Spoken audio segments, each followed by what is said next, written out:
அண்ணாமலை தலைவராக வரும்போது நகர்ப்புற உள்ளாட்சி தேர்தலில் ஓபிஎஸ் 5% கொடுக்கலாங்கிறார்.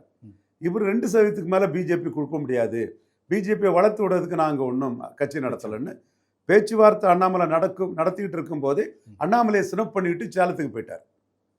அதுக்கப்புறம் அமித்ஷா பதறிப்பை உள்ளாட்சி தேர்தலில் 2% ஓட்டு 2% சீட்டுக்கு நின்னா என்னையா கட்சி, என்னைக்கு கட்சி வளரப்போகுது, தமிழ்நாடு ஃபுல்லாக கேண்டிடேட் போடுன்னு சொல்லும்போது முட்டுச்சந்தில் விடப்பட்ட அண்ணாமலை 47% ஏரியாவுக்கு தான் கேண்டிடேட் போட முடிஞ்சது. கேண்டிடேட் போட்டு அவர் 3வது வந்தார். நான் கூட அண்ணாமலை தான் 3வது வருவார், டெல்லி பண ஆதரவுலங்கிறத அன்னைக்கே சொல்லியிருந்தேன். அடுத்த கட்டம் மக்களவைத் தேர்தலில் 3வது முறை மோடி பிரதமராக வருவார், 330 சீட்டு ஜெயிப்பார்னு சொன்னவர் சீட் ஷேரிங்கில் 6-12 டஃப் பார்கெனரான எடப்பாடி பழனிசாமி விட்டு கொடுக்காம கூட்டணி உடையுது. Take it or leave it ஆஃபரை பிஜேபிக்கு அவர் கொடுத்த 2021 கூட்டணி உடையலை, 19 கூட்டணி உடையலை.